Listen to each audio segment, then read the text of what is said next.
Oke, terima kasih Mbak Ica. Halo semuanya, teman-teman semua. Salam kenal, saya Almas dari ICW. Agar tidak terlalu langsung serius ya di awal-awal, mungkin ini dulu sih. Kalau terkait dengan ide untuk memberikan gelar pahlawan untuk mantan Presiden Soeharto, kami di ICW sebetulnya melihat bahwa ini adalah satu ide yang sangat absurd ya, absurd atau apa ya bahasa lainnya, konyol atau menggelikan gitu. Karena selama ini kita tahu kita masuk ke era reformasi itu bukan tanpa alasan, tapi karena ada problem yang sedemikian besar di era Orde Baru di bawah kepemimpinan Presiden Soeharto yang kita tahu banyak sekali permasalahan gitu ya. Sebetulnya tidak hanya korupsi seperti yang tadi Mbak Ica sampaikan, tapi juga di isu kemanusiaan, di isu demokrasi, isu ekonomi dan sebagainya begitu. Sehingga kami di ICW ketika pertama kali mendengar ada wacana ini, dan ini kan bukan wacana baru ya Mbak Ica ya, tapi sudah berkali-kali diungkapkan gitu, dilempar ke publik. Jadi sesuatu yang menggelikan dan membuat kita bertanya-tanya kembali, sebetulnya apa sih arti pahlawan itu? Yang kita tahu kan pahlawan itu adalah satu gelar kehormatan yang tertinggi ya, yang sepatutnya diberikan kepada orang yang tidak hanya menjalankan tugas atau perannya secara biasa-biasa saja, apalagi bermasalah, tetapi ini adalah satu gelar kehormatan yang pantas diberikan kepada orang yang betul-betul punya jasa untuk negara kita. Makanya yang kita kenal adalah pahlawan-pahlawan yang namanya ya sudah tidak diperdebatkan lagi soal rekam jejaknya begitu. Baik itu misalnya untuk kemerdekaan atau untuk memajukan negara Indonesia dan sebagainya gitu. Dan nama Soeharto rasanya ini adalah bukan hanya nama besar begitu ya, bahwa Pak Soeharto adalah nama besar, punya sejarah penting di Indonesia, iya.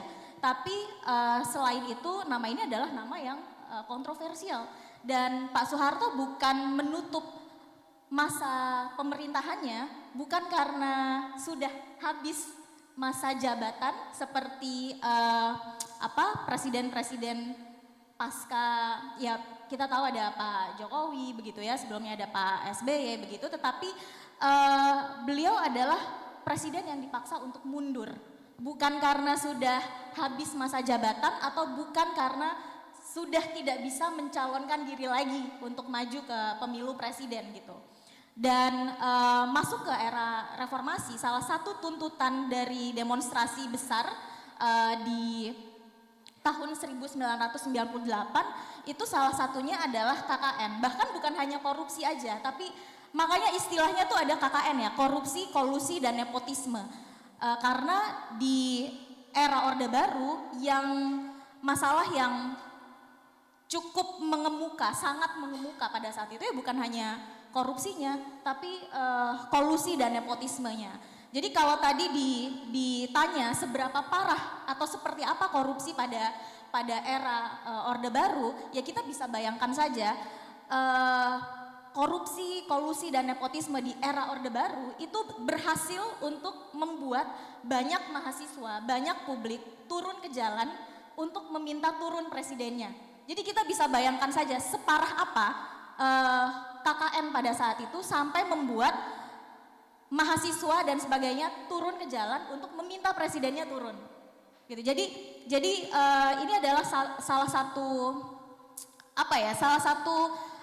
hal yang menurut kami di ICW ya upaya untuk mengaburkan sejarah pemerintahan di Indonesia gitu, sehingga nanti generasi penerus kita akan dihadapkan pada satu hal yang membingungkan. Kalau kita memasuki era era reformasi dikarenakan ada kegagalan dari pemerintahan sebelumnya, pemerintahan era Orde Baru yang dipimpin oleh Pak Harto. Pak Harto dibilang banyak sekali ada persoalan di situ dan sebagainya. Kok sekarang gelarnya pahlawan gitu? Itu yang pertama. Kemudian yang kedua Mbak Ica, walaupun sekarang juga banyak diangkat narasi soal Pak Harto tidak pernah terbukti melakukan korupsi, tidak pernah divonis bersalah, tidak pernah masuk penjara. Tapi yang perlu kita ingat di situ adalah itu bukan karena kejahatannya tidak terbukti, ya kan? Pak Harto sudah ditetapkan sebagai tersangka, tetapi proses penegakan hukumnya, proses pembuktiannya yang tidak pernah tuntas. Tidak pernah tuntasnya ya karena pada saat itu ketika masuk era reformasi, berganti-ganti jaksa agung dan sebagainya, ya banyak sekali problem yang menghambat proses persidangan atau penegakan hukumnya gitu. Jadi bukan karena tidak terbukti ya teman-teman ya, tapi satu karena banyak sekali tantangannya. Kita tahu kita masuk keluar dari era Orde Baru, masuk ke era reformasi, bukan seperti sulap yang oke, nggak ada masalah sama sekali, tapi masih diisi atau kekuatan Orde Baru itu masih sangat kuat dan power atau pengaruhnya masih sangat kuat, sehingga problem atau hambatan penegakan hukumnya juga besar pada saat itu. Jadi bukan karena tidak terbukti tapi karena banyak tantangan, dan pada saat itu Pak Harto tidak pernah berhasil dibawa ke meja persidangan ya karena ada problem dibilang tidak memungkinkan secara kesehatan gitu ya, sakit dan pada akhirnya meninggal dunia. Jadi kita harus meluruskan fakta bahwa Pak Soeharto itu tidak pernah divonis bersalah dan tidak masuk penjara bukan karena kejahatannya tidak terbukti, tapi proses penegakan hukumnya yang banyak menghadapi tantangan dan ada problem kesehatan yang disebut-sebut pada saat itu ya menghambat ability-nya Pak Soeharto untuk disidang, untuk dimintai pertanggungjawabannya gitu. Dan kedua, meskipun demikian, kemudian kan ada proses gugatan perdata ya kepada korupsi yang diduga itu dilakukan terkait dengan lembaga-lembaga yang dipimpin oleh Pak Harto. Ada 7 lembaga pada saat itu, salah satu yang diproses hukum adalah Super Semar. Satu organisasi atau satu yayasan lembaga begitu yang dimaksudkan untuk mensupport pendidikan dan sebagainya, tetapi kemudian disebut-sebut ya ada penyalahgunaan anggaran dan sebagainya pada saat itu. Dan Mahkamah Agung itu sudah memvonis, sudah mengeluarkan putusan bahwa memang terjadi penyalahgunaan anggaran yayasan Super Semar itu sendiri. Ini baru satu dari 7 yayasan yang disebut-sebut ada korupsinya pada saat itu. Sudah terbukti, bahkan di tahun 2015 dikuatkan lagi putusannya, bukan dianulir ya, tapi Mahkamah Agung kemudian menguatkan kembali putusannya bahwa memang terjadi korupsi, terjadi penyalahgunaan kekuasaan, penyalahgunaan anggaran di yayasan tersebut yang rasanya ya itu sudah cukup untuk menyebut bahwa ada korupsi di yayasan tersebut begitu ya. Dan itu adalah yayasan yang memang dipimpin oleh Pak Harto dan uangnya mengalir ke perusahaan-perusahaan yang terafiliasi dengan keluarga atau kroni-kroni Pak Soeharto pada saat itu gitu. Sehingga kalau ditanya apakah tidak ada bukti sama sekali bahwa Pak Harto bersih dari KKN, ya enggak juga gitu. Karena ada putusan Mahkamah Agung yang menyebutkan bahwa terjadi korupsi di pengelolaan dana Super Semar gitu ya. Selain itu rasanya banyak juga ya kalau kita track kebijakan-kebijakan Pak Harto yang juga punya nuansa atau efek menguntungkan kroni-kroni atau keluarganya gitu. Salah satu misalnya yang cukup ramai pada saat itu adalah impres terkait dengan mobil nasional yang kemudian ditunjuk perusahaan terafiliasi dengan putra dari Pak Soeharto sebagai satu-satunya orang begitu ya, satu-satunya perusahaan yang mengelola itu. Ini kan sudah kental nuansa kolusi dan nepotismenya gitu, sehingga kalau ditanya sekarang di Indonesia sampai saat ini juga masih marak terjadi kolusi dan nepotisme, di mana pejabat-pejabat kita juga mengeluarkan keputusan atau kebijakan-kebijakan yang ada nuansa menguntungkan orang-orang dekat, orang-orang dalam gitu ya, jejaring-jejaring dari pejabat kita, ya itu adalah warisan dari Orde Baru gitu. Sedemikian besarnya terjadi pada saat itu, sehingga itu sampai membuat itu sampai sekarang ini masih melekat atau seperti sesuatu yang biasa gitu, yang biasa bahwa oh ya wajar lah kalau misalnya keluarga pejabat atau misalnya kroni-kroninya pejabat itu dapat keuntungan. Ini kan sesuatu yang ya diwariskan dari pemerintahan yang sebelumnya gitu. Yang hari ini itu jadi tantangan demokrasi kita juga.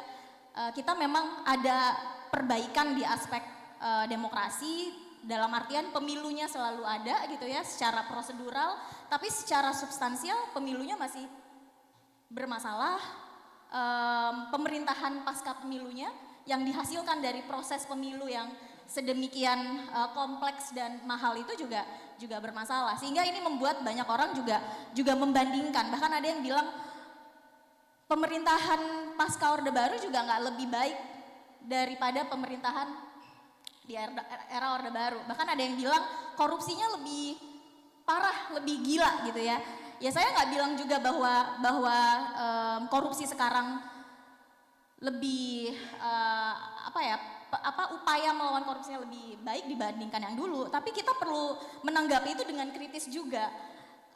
Jangan-jangan bukan korupsinya yang lebih parah, tapi pada masa Orde Baru perbuatan korupsi itu dan kolusi dan nepotisme itu tidak secara mudah dan tidak secara gamblang bisa kita lihat dan temukan. Kenapa? Karena satu, kebebasan berekspresi, kebebasan berpendapat untuk mengkritik pemerintah itu juga sangat-sangat dibatasi gitu. Kita tahu misalnya Tempo gitu ya, sebagai satu media yang kita kenal sampai saat ini kritis untuk mengkritik pemerintah, ya pada era Orde Baru menghadapi dibredel sampai 2 kali ya kalau saya tidak salah gitu. Jadi ada upaya pembungkaman. Tidak, di era itu tidak semudah sekarang kita menyampaikan kritik. Walaupun belakangan ini kita patut melihat bahwa upaya Orde Baru comeback itu ya ada juga gitu. Aktivis ditangkap, bahkan sekedar misalnya upload story yang mengkritik atau mempertanyakan pemerintah bisa aja kemudian di kemudian hari bahkan bertahun-tahun kemudian gitu ya itu dipersoalkan dan diproses hukum gitu. Tapi yang ingin saya katakan adalah ketika kita mendengar narasi-narasi yang seolah-olah kayak memutihkan dosa Orde Baru, itu harus ditanggapi secara kritis juga. Jangan-jangan ya bukan lebih korup, bukan Orde Baru lebih bersih, tapi memang upaya publik melawan otoritarianisme, melawan korupsi pada saat itu lebih besar tantangannya dibandingkan dengan sekarang. Meskipun sekarang ini kita patut melihat ada gaya-gaya baru gitu ya. Sebenarnya sih tujuannya sama, mau membungkam atau membuat takut orang untuk mengkritik pemerintah. Tapi caranya atau metodenya saja yang berbeda gitu ya. Kalau dulu izin medianya dicabut, kalau sekarang dituntut 200 miliar tuh kan. Tempo ini kan upaya untuk ini kan upaya yang patut kita waspadai juga berkembang di era Orde Baru gitu. Jadi itu ya Mbak ya, dan sedikit agar lebih menjawab pertanyaan Mbak Ica tadi, sebetulnya cap bahwa KKN itu kuat terjadi pada era Orde Baru itu juga tidak hanya bisa kita lihat dari proses penegakan hukum yang dilakukan oleh Kejaksaan Agung, mulai dari upaya pidana ke Pak Harto sampai perdata ke yayasan-yayasan Pak Harto gitu ya. Tetapi bahkan Transparansi Internasional melalui publikasi mereka Global Report Corruption Report Index gitu ya, itu menyebutkan bahwa Pak Soeharto sebagai pemimpin dunia yang paling korup gitu pada saat itu. Kemudian juga dari UNODC dan sebagainya begitu ya. Jadi ada juga lembaga-lembaga internasional yang memang menyimpulkan bahwa memang terjadi korupsi yang sedemikian besar dan pelik di era Orde Baru gitu ya. Mungkin itu ya sebagai pembuka untuk mengingatkan kita kembali dan meluruskan pikiran kita ketika ada upaya untuk memutihkan dosa-dosa Orde Baru. Dan yang tadi putusan Mahkamah Agung ya sampai sekarang sebetulnya upaya pengembalian uang kerugian itu ya belum tuntas betul sampai sekarang. Itu saja dulu mungkin sebagai awal. Terima kasih.